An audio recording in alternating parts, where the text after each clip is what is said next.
Bonjour à tous, je suis très heureuse de vous retrouver aujourd'hui avec ce nouveau texte que je viens d'écrire sur le sujet qui est de guérir à tout prix. Alors je rappelle, ces textes sont des supports qui invitent seulement à regarder avec les choses sous un angle différent. Quel est le véritable message derrière cette intention qui est de vouloir guérir de toutes les façons? N'y a-t-il pas derrière cela la notion de rejet présente encore une fois? Quel message est envoyé au corps, sinon un message de dysfonctionnement encore plus fort? Alors, comment peut-on guérir si le message envoyé est celui d'un condamné? Le mot « je comprends » peut paraître un peu fort, mais c'est bien cela qui nous crée du tort. C'est inconscient, bien entendu, car ce que nous cherchons, c'est la santé absolue. Ici, l'intention n'est surtout pas de culpabiliser, mais de regarder seulement sous un angle différent. Nous projetons toute notre attention sur les mots, qu'ils soient physiques, émotionnels ou mentaux, les repoussant comme des mendiants, comme des êtres malpropres et insignifiants. Je le rappelle ici et là, tout ce que nous ne voulons pas se renforce, c'est comme ça. Si je porte mon attention sur mes symptômes, mes maladies, mes situations désagréables, je focalise toute mon énergie en direction de ce que je veux justement éviter, c'est imparable. À cela, nous allons sans cesse broder des histoires que nous allons supposer exactes avec notre regard. Car celles-ci, issues de nos pensées, se matérialiseront bien évidemment en criant que nous avions raison. Nous sommes tous créateurs en chaque instant, du bon comme du méchant, c'est puissant.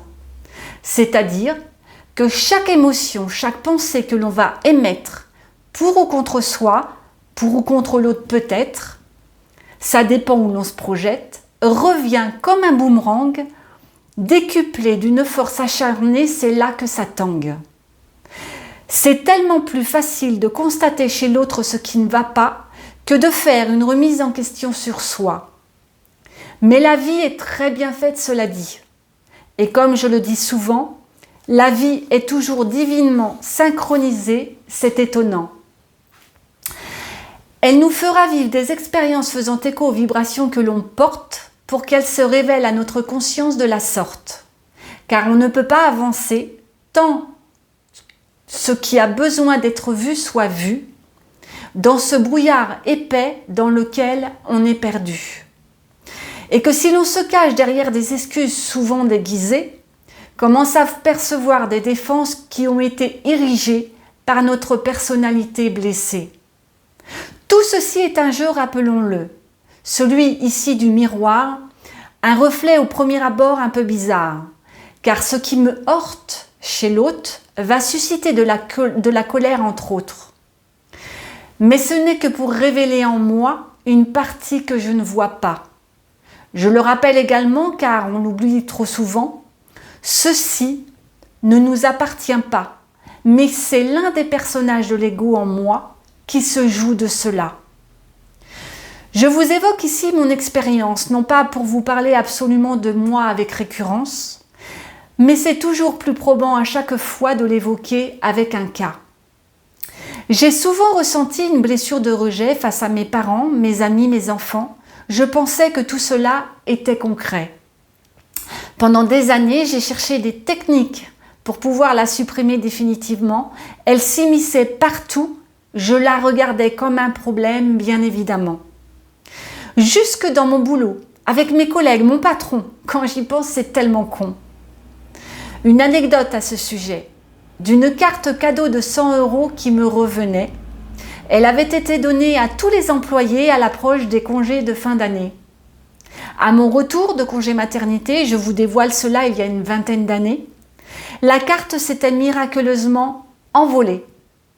Mon employeur avait refusé à ma collègue qu'elle me la remette, et oui, c'est un peu bête, en souhaitant s'en charger personnellement. Vous devinez la suite, c'est tordant. Je n'ai bien sûr rien vu, ou dois-je dire rien eu. La colère, l'injustice me prit alors de tous ses vices. En y mettant plus d'énergie, c'est de sa faute, ai-je tant dit. Oui, en apparence, c'est déconcertant, car cette expérience est bien sûr un enseignement. Mais je ne le savais pas à ce moment. Lequel, me direz-vous? C'est encore dans l'analyse qu'on dépenserait une énergie de fou.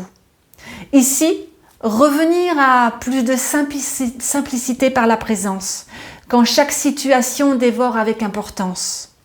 Se laisser traverser surtout par ce qui est vécu, ici je parle des émotions bien entendu.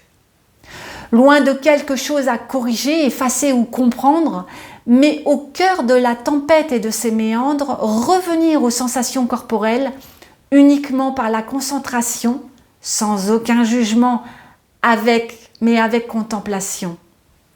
De ce que nous ressentons, cela s'appelle de l'observation. Poser un regard de bienveillance en silence sur ce qui nous paraît être en souffrance.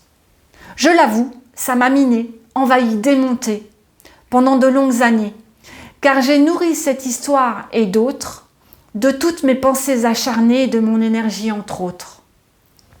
Désormais, j'ai arrêté de vouloir éradiquer cette blessure, je lui porte beaucoup moins d'attention, c'est sûr. Ça ne veut pas dire que je ne vis plus de situations, car en nous, nous avons accumulé et réprimé tant d'informations. Mais qu'au fur et à mesure d'un réaccordement, elles ont petit à petit moins d'impact forcément. En développant la présence au quotidien, en déployant des capacités d'attention et d'observation, c'est certain, être pleinement dans ce que l'on fait ou focaliser sur les ressentis du corps, toujours avec curiosité et sans effort, sans nécessité aucune de vouloir tout contrôler. Sinon, c'est depuis l'espace de l'ego que nous serions encore manipulés. Ce qui est présenté ici est un total retournement de situation. Alors que le mental déploie ses forces pour trouver stratagèmes et solutions, la présence, elle, par notre conscience de tout ce qui est vu, a le pouvoir de tout transcender. C'est une véritable mise à nu. Voilà, ce texte est maintenant terminé. J'ajouterai cette dernière phrase qui dit que quand on vit un problème, une situation désagréable, on est tellement collé à ce problème que ça en devient étouffant et pour nous-mêmes et pour les autres.